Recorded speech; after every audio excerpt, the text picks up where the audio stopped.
Hello tout le monde, j'espère que vous allez bien. Moi c'est Olvadara Gracie Manuela, votre créatrice de contenu préférée. Et aujourd'hui je suis avec Ahmed Ouattara, élève ingénieur en phonétique en SCS. Et aujourd'hui il va nous partager son expérience, bien sûr, parce qu'il a été président de l'association des étudiants sénéfaux à INPH. Il va nous partager son expérience professionnelle et aussi son expérience en tant que président. Parce que être président d'une association dans la grande université prestigieuse INPH, c'est pas donné à tout le monde. Alors, Ahmed Ouattara, bonjour. Bonjour, Grace. En fait, je me sens honorée, en fait, juste avec le président. Non, il était pas président. de Je suis trop contente. Non, pas de tout. Alors, Ahmed, vous êtes ingénieur. C'est. Élève ingénieur en phonétique. Je sais que ça n'a pas été facile, votre parcours. Donc, est-ce que vous pouvez nous raconter un peu le parcours, votre première année, si vous avez des petites anecdotes à partager, voilà, ce serait vraiment un plaisir. Merci beaucoup, Grace, pour cette opportunité que tu me donnes de pouvoir m'exprimer au sein de mon parcours. Ouais. Alors, il faut dire que moi, j'ai un profil un peu atypique parce que je n'ai pas fait les classes préparatoires. Ah bon? Oui, je n'ai pas fait les classes préparatoires. Je suis passé par la licence. C'est-à-dire la licence qu'on appelle DTS, diplôme de technicien supérieur en finance comptabilité. Et il y a la passerelle. Voilà, la passerelle, là, ça, c'est que tu es vraiment fort, parce que moi, je suis pas là-bas. Demandez ceux qui ont la passerelle, ils sont ceux qui sont très, très intelligents, parce que c'est pas dans tout le monde. À l'NPHB, tout le monde est... Très bien. Après, c'est la concentration. Après, c'est la discipline dans le travail. Après, ce sont les efforts individuels au fait qui payent. Voilà, donc à l'issue de cela, j'ai eu la passerelle. Voilà, et je suis en UCS. Voilà, troisième année UCS. Alors, étant à l'INPHB, l'INP, ce qui fait la particularité de l'INP, c'est la vie associative et la vie académique. L'étudiant, il arrive à lier au fait les deux mondes. Voilà, et c'est ce qui le rend polyvalent, c'est ce qui le rend excellent. Parce que étant militant au fait de la vie associative, tu es appelé à diriger, à manager, tu es appelé à prendre des grandes décisions, tu es appelé à organiser des grandes activités et inviter au fait des personnalités.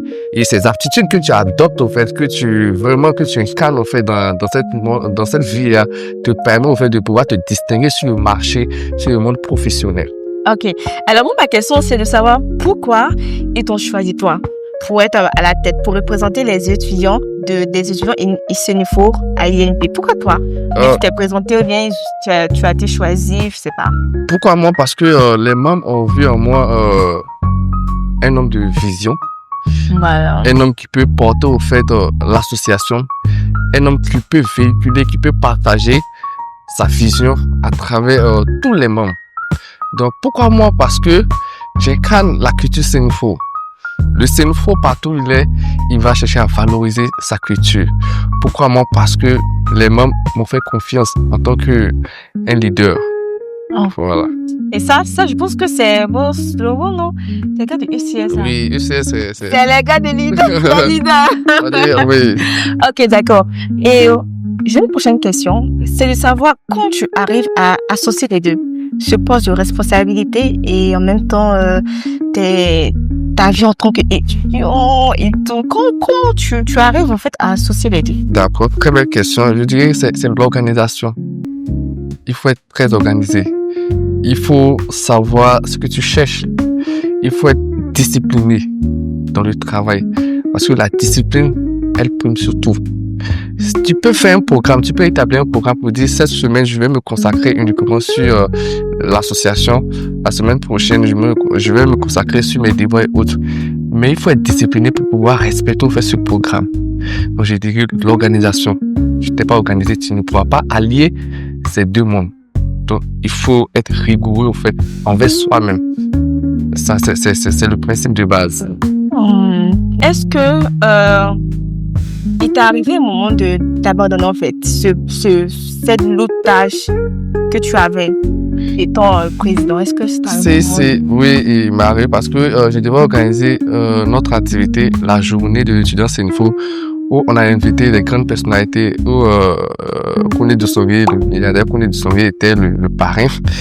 Et c'était une forte pression parce que je me dis, est-ce que bon, c'est une grande personnalité. Voilà. Voilà. Donc, il va venir, est-ce qu'il sera satisfait? Nous, en tant qu'étudiants, qu'est-ce qu'on a à lui donner comme organisation pour que vraiment il puisse parrainer en fait les prochaines générations. Donc c'était une forte pression. Donc arrivé, moi je me dis attends Ahmed, est-ce que tu peux surmonter cette pression? Est-ce que tu ne vas pas fuir pour laisser ou pour dire non, bon on va reporter l'activité ou ça je peux pas. Mais après je me suis dit il y a une voix qui me parle pour dire non tu peux. Et cette fois m'a permis au fait de vraiment travailler, de vraiment bosser.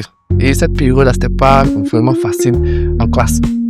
Parce qu'il y avait des devoirs, il y avait des interrogations, et puis je suis chef de classe. Donc, tout ça. Au niveau de la... il y a tout ça. Donc, c'était une forte pression qu'il fallait vraiment absorber et réussir, au fait, le challenge. Et in fine, on a réussi à le faire avec l'équipe.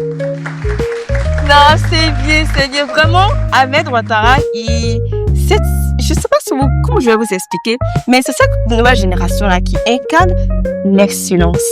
Quand on dit l'excellence, là, c'est vieux.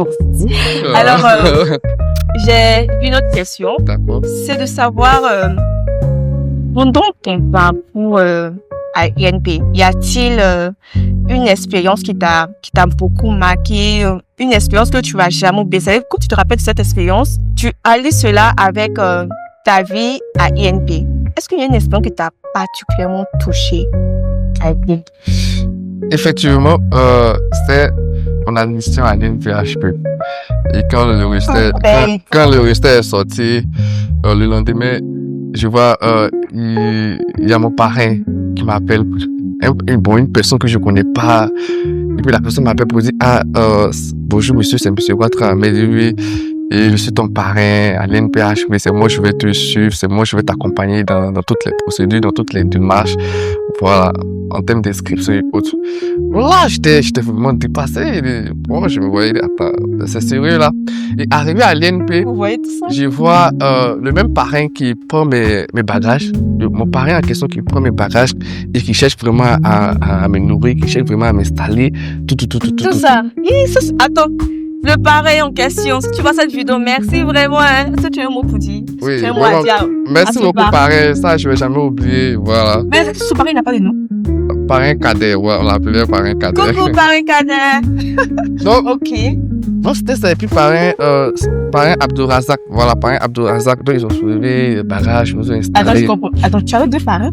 Si. Il y avait des parrains qui étaient là pour accompagner, au fait, le cadet. Ok, d'accord. Donc, il y avait un qui était chargé, au fait, d'appeler. Il y avait un qui était là sur place pour prendre les bagages et installer, au fait, les cadets, les premières années. Dans notre filière. Voilà, FC, finance, comptabilité. Et le parrain Abdourazak, voilà, c'est lui qui a pris le barrage de tout. Nous tous, on était 26 la promotion. Donc quand tu viens, il prend, tu l'appelles. Et après, je suis tombé malade. Ce sont mes parrains qui sont allés avec moi à l'infirmerie. Je n'ai pas payé quelque chose. Même 5 francs, je n'ai pas payé. Ce sont mes parrains qui ont pris en charge. Et ça, vraiment, ça m'a marqué. Ça m'a marqué. J'ai envie de pleurer, famille. C'est trop chou. Alors, Ahmed Ouattara, ce fut vraiment un plaisir pour moi de vous interviewer parce que ça, c'était une petite interview. Ne vous en faites pas, il y aura encore une très prochaine interview parce que là, on va rentrer en profondeur de qui est Ahmed Ouattara. Derrière ce corps, qui en fait-il? Non, pas là.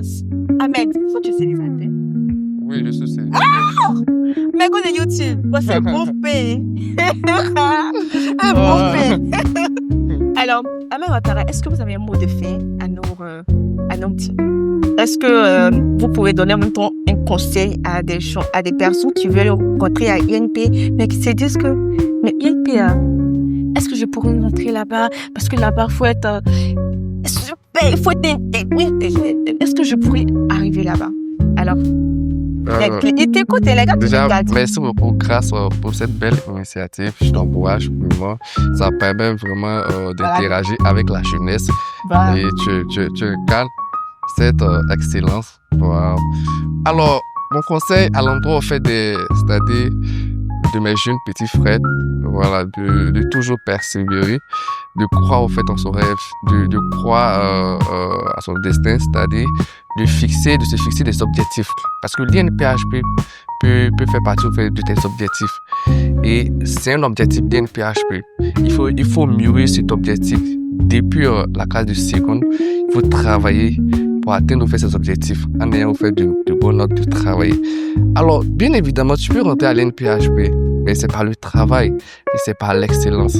Et tout le monde peut rentrer à l'INPHP comme tout le monde ne peut pas rentrer à l'INPHP. Alors, il ne faut pas perdre de vue ses objectifs, sa vision. Voilà, et tu vas voir que tu vas être un polytech. Voilà, donc c'est tout ce que moi je peux dire à mes jeunes. L'école la plus convoitée. Alors, en tout cas, on remercie Ahmed parce que après, là, je vais te recontacter. On va lui faire une interview. On va rentrer dans les problèmes là. Maintenant, ce sera peut-être même une vidéo de 1 heure. On va bien parler. Tu vas bien donner des conseils. D'accord, merci alors, beaucoup.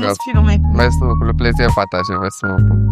Alors les gars, donc c'était pour cette premier épisode de Une vie avec Ahmed Ouattara. Je rappelle en même temps, on rentre dans un nouveau concept, Une vie, où je vais inviter des jeunes comme moi. Ils vont partager leur expérience et tout. Alors, on se dit à une prochaine vidéo. Qu'est-ce que ça? Merci beaucoup. Ah, oui. Il est sérieux.